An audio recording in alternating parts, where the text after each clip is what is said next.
Olá, meus amigos, mais uma vez passando por aqui, Dr. Ivantes, advogado, veterano da Polícia Militar, tratar aqui de alguns assuntos. Como eu prometi, eu vou fazer uma sequência de vídeos falando de vários assuntos interessantes para a nossa classe, para a nossa categoria, mas antes eu quero fazer uma pequena correção do meu último vídeo. Eu estava falando sobre imposto de renda, sobre auxílio inatividade. E na hora da minha fala saiu sobre auxílio invalidez. Então fica aqui a retificação. Não há realmente imposto de renda para auxílio, quem recebe auxílio invalidez. O imposto de renda vem sendo cobrado sobre auxílio inatividade. E é esse que houve aquele entendimento inicial de procedência das ações. E depois, como eu disse, alguém dormiu de mau humor, acordou de mau humor, e aí resolveu reformar todas as sentenças, e aí passou a ser de remuneratório, não mais indenizatório, auxílio inatividade, e a partir daí, mesmo a lei dizendo que é de caráter indenizatório, o tribunal está entendendo que é remuneratório, e aí vem o desconto do imposto de renda sobre auxílio inatividade, e não invalidez. Foi uma falha minha que eu peço desculpas e está corrigido aquele erro. Bom, eu quero trazer aqui algumas informações para os amigos. Eu acabei de ter uma procedência aqui de uma ação, e eu estou autorizado, né, pelo autor da ação, que é um colega da minha turma, é o Tenente Matos, 39186, amigo de turma, amigo de muitos anos, né, de 41 anos de polícia. Ele foi reformado em 1998 pela cardiopatia. Ele sofreu um infarto, cardiopatia grave, e ele foi reformado já na condição de segundo-tenente, que é o AD 96. Então ele veio a obter, né, a isenção do imposto de renda, todos os benefícios que, obviamente, tinha direito e tem direito. E naquela época, o triênio, era possível fazer a contagem fictícia para efeitos de triênio. Então, quando ele foi reformado com 60% de triênio. E assim ele passou a receber por um bom tempo, pelo menos mais de 7 anos, até que veio aí uma ordem na época, Sérgio Cabral, e mandou fazer uma varredura, que inclusive me alcançou. Eu também reformei com 60% de triênio, porque eu reformei antes da emenda constitucional 20/98, que é de dezembro de 98. E assim também foi com esse companheiro. Só que esse companheiro não sabia e passou de 60% para 35% de triênio. Durante esses longos 24 anos ou mais, ficou recebendo 35%. E aí uma conversa nossa, informal, um bate-papo, nossa, ele me contou essa história, eu falei, não, tá errado. Quem reformou por doença grave e quem reformou por acidente, como foi meu caso, né, fui baleado, artigo 104, inciso 1, foi o meu caso, da Lei 443, antes de dezembro de 98, antes da entrada em vigor da emenda constitucional 20/98, tem direito à contagem de tempo fictícia para receber 60% de triênio. E ajuizamos a ação e está aqui a sentença.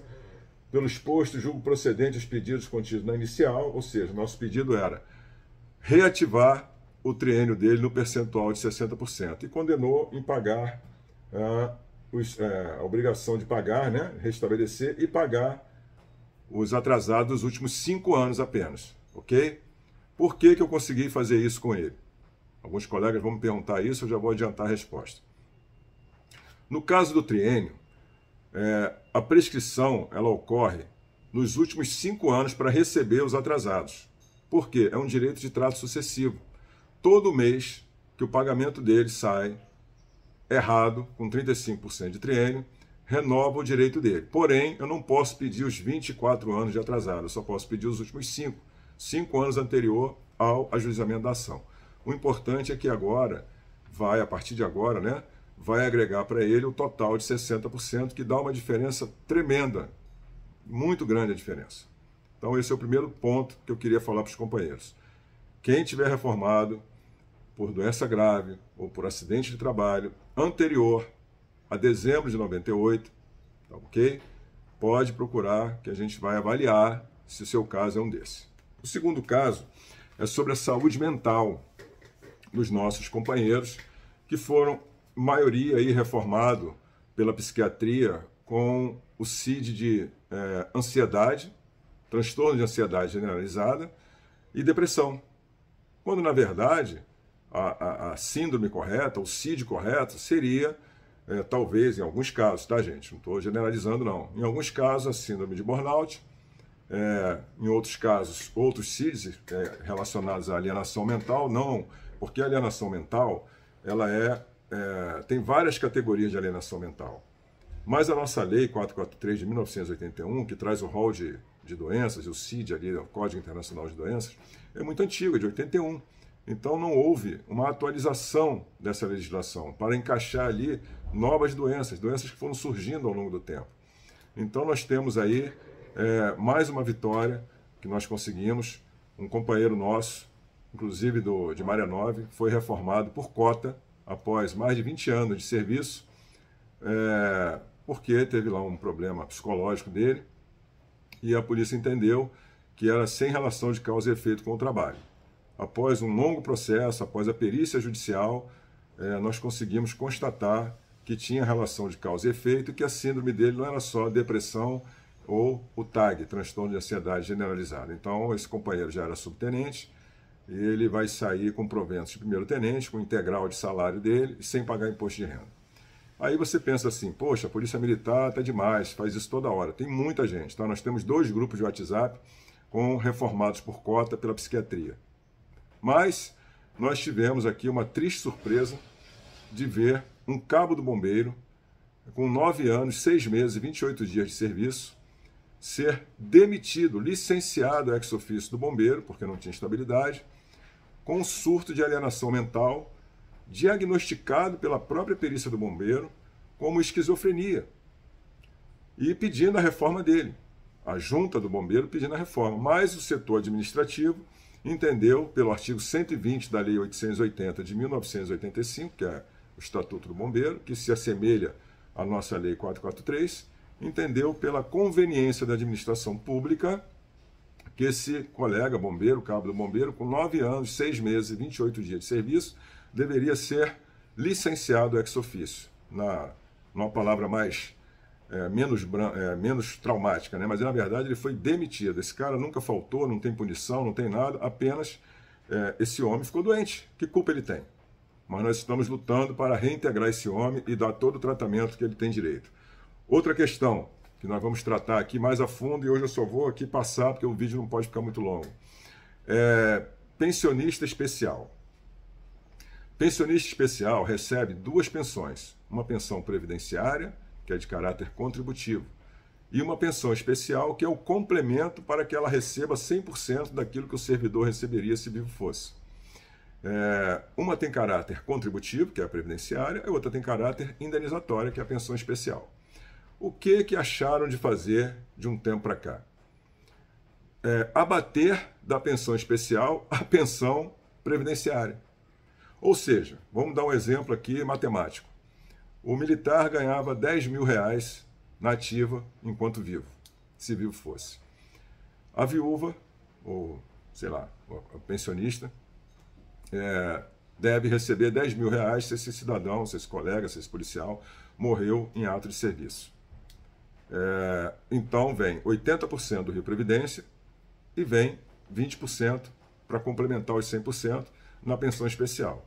A PGE criou uma tese, que eu nem sei explicar ela aqui ainda, porque nem eles sabem o que eles estão falando, e mandou essa tese para o TCE acolheu e mandou fazer uma revisão e está retirando a pensão, abatendo a pensão previdenciária na pensão especial.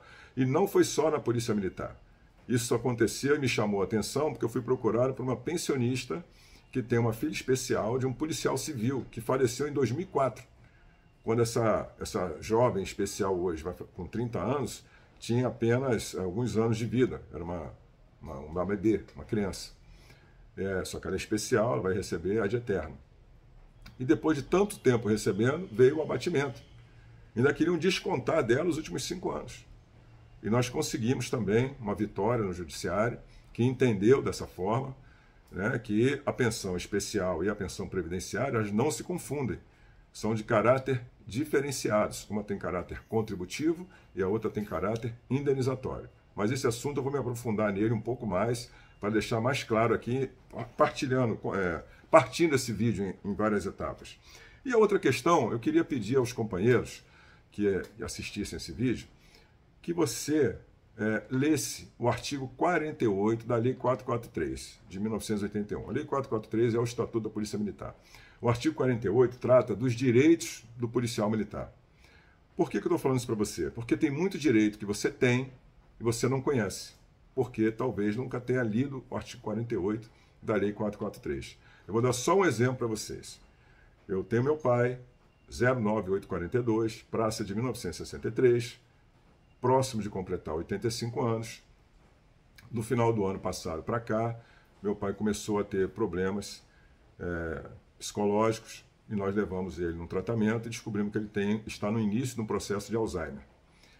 E está necessitado, né, está sendo atendido com um home care, ou seja, não é uma cuidadora, é uma equipe de home care 24 horas. Para quê?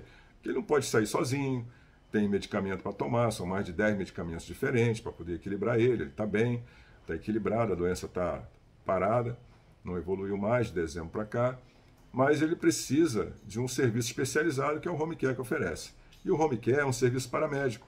E quando eu fui lá no artigo 48 e fui buscar, não é possível que eu tenha que gastar, pagar tudo isso para ter esse conforto do meu pai, essa necessidade do meu pai, suprir essa necessidade. E lá no artigo 48, no inciso 5º, eu vi que, entre os direitos, nós temos direito ao serviço médico, farmacêutico, odontológico, tal, e serviços paramédicos. E aí eu fui lá na DAS, contactei lá o responsável, DAS, Diretoria de Assistência Social, e lá obtive a informação que ninguém sabe desse direito. Por quê? O home care é um serviço paramédico, não é um serviço de cuidador comum, é um serviço de paramédico. E eu mostrei lá na lei, aqui ó, tem direito a serviço paramédico, a polícia vai pagar o home care do meu pai. Não tem como, nunca ninguém pediu isso, nós nunca vimos isso, eles não sabiam disso. Então agora estou preparando um rascunho aqui, fazendo um rascunho com a legislação, com tudo e tal, para quando estiver pronto, vou levar na DVP, vou dar entrada lá, provavelmente vão negar, e aí eu vou para a justiça para conseguir esse pagamento do home care para o meu pai. Mas isso é só um exemplo, gente, que eu estou te dando, do que nós temos de direito, está na lei. E por que ninguém explica, por que ninguém requer, por que ninguém cobra? Então, na condição de veterano, né, fazendo parte da Associação de Veteranos e Pensionistas da Polícia Militar, na condição de advogado, eu preciso te informar disso. Eu preciso te falar sobre isso. E eu vou falar. E eu vou trazer outros vídeos aqui para que esse vídeo não fique muito alongado, tá bom? Compartilha esse vídeo, pede o pessoal para comentar, fazer as perguntas que eu vou, na medida possível, responder. Forte abraço, cuidado que está chovendo.